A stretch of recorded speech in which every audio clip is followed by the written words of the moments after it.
Coming up, how to spend millions in opioid settlement money is discussed tonight in Hazard. Dedicated to Eastern and Southern Kentucky, this is WYMT Mountain News at 11. Good evening, I'm Steve Hensley. $480 million. That's how much Kentucky was awarded in an opioid lawsuit settlement. The commission in charge of distributing half of those funds held a town hall meeting in Hazard tonight. WYMT's Keaton Hall was there. The Kentucky Opioid Abatement Advisory Commission held a town hall in Hazard on Tuesday, giving the community a chance to share their experiences with opioids. We want to make sure that the voice of Kentucky is heard when it comes to how this commission dispenses the resources which have been entrusted to it. Resources to the tune of $240 million in opioid settlement funds. The commission was formed to make sure the money goes to the right places.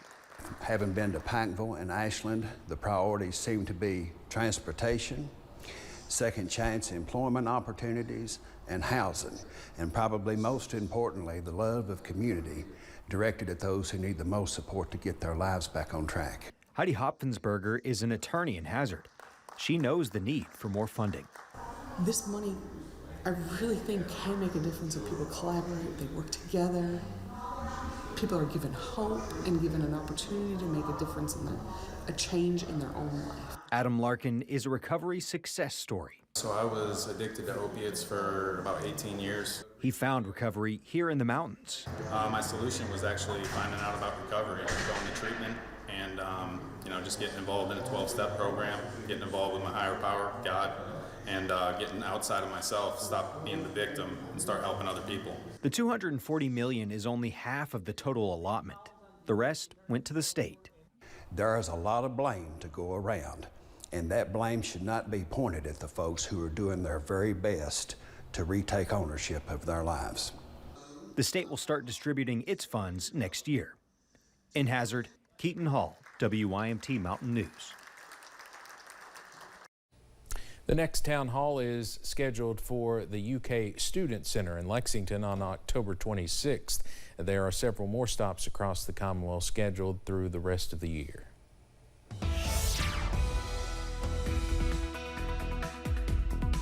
All quiet throughout the mountains as we run through the remainder of our Tuesday night. But as we head into Wednesday, we're going to be keeping an eye to the sky on the potential not just for showers, but for thunderstorms as well. Outside, low 50s, London and Hazard. Still in the middle of the upper 50s in Pikeville. We're all quiet, at least weather-wise right now. Still a few warm spots. Jackson's at 60. Pikeville's at 57. Even Prestonsburg and Wise at 55. But some of us have already fallen down into the upper 40s tonight. Some clouds will be with us now, but they're scattered enough that we may be able to drop into those low to mid 40s, or I should say middle to upper 40s, before that next cloud deck begins to work in with our showers out to the west. We're going to be watching this system as it heads in our direction toward the day tomorrow. We're into the 50s tonight for many, but many of us already lower than this with clouds on the increase. Details, though, on the potential for some strong storms coming up in a few minutes. Steve? Evan, thanks. Perry County school officials say they are upset after a recent string of thefts. This surveillance video shows two people stealing meat from a storage unit behind Perry County Central High School Tuesday morning. School staff say they lost about $1,000 worth of meat, and they are upset for their students. It's not like that we have a big storage container and just, we now have to reorder, and that may change some of the, could possibly have changed some of the breakfast or lunch menus that we had. School staff say they have also had lawn equipment stolen, along with bows and arrows from Perry Central's archery team. If you have any information, you're asked to call Central office at 606-439-5813. In the last 2 years, many of us have witnessed the impact that COVID-19 can have on the workforce. But what happens when the virus hits a small-town law enforcement agency, leaving the majority of the staff sick? Well, one Eastern Kentucky Sheriff's Office is experiencing a situation like that firsthand. WYMT's Alyssa Williams is in Inez. COVID-19 was steering clear of the Martin County Sheriff's staff. That is, until now. Of course, a lot of people say, oh man, there's got to be a mistake somewhere. That I know they're not closed. they don't know that, everybody's out for COVID. The Martin County Sheriff's Office is made up of 6 employees, including Sheriff John Kirk. But with half of the staff testing positive for COVID, Sheriff Kirk says they had no choice but to close the office. When you're a small agency, it's a little tougher to deal with than if you have a bigger agency where that you can kind of delegate those duties to another employee. There's nobody to delegate them to here. Along with their usual duties, Sheriff Kirk and another deputy have had to handle all office duties, on top of being the only law enforcement agency in the county. I have to bail of court 2 or 3 days a week until usually in the afternoon, and we still got to try to check the mail and process the mail, but it's pretty hectic. I mean, it's basically you have no manpower. There's zero. Sheriff Kirk says things like this are inevitable in the age of COVID. To be honest with you, I knew that this day would come because we have limited resources. We don't have the money to hire more office staff and those sort of things, and I knew that if once it hit that this day would come. Sheriff Kirk says although the situation is not ideal, he is asking Martin Countyans to stay patient. This is out of our control.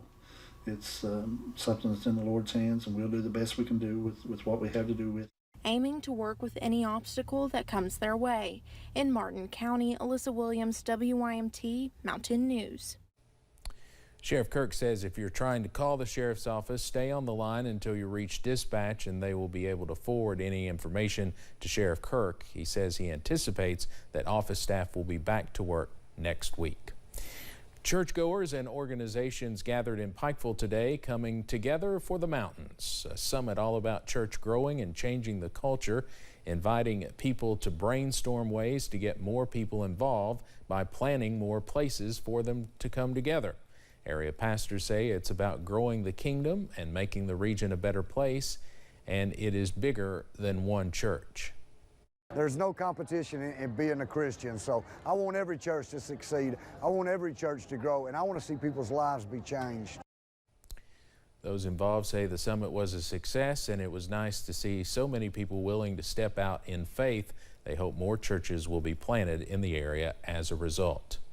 October is Breast Cancer Awareness Month, and CancerCenter.org says there are more than 3.8 million women in the United States with a history of breast cancer. Kristen Hurt with the ARH Breast Cancer and Hazard says it is extremely important to stay up to date with yearly breast cancer exams. The survival rate when breast cancer is caught in stage 1 is like 99%. So that's why getting your yearly screenings is so important.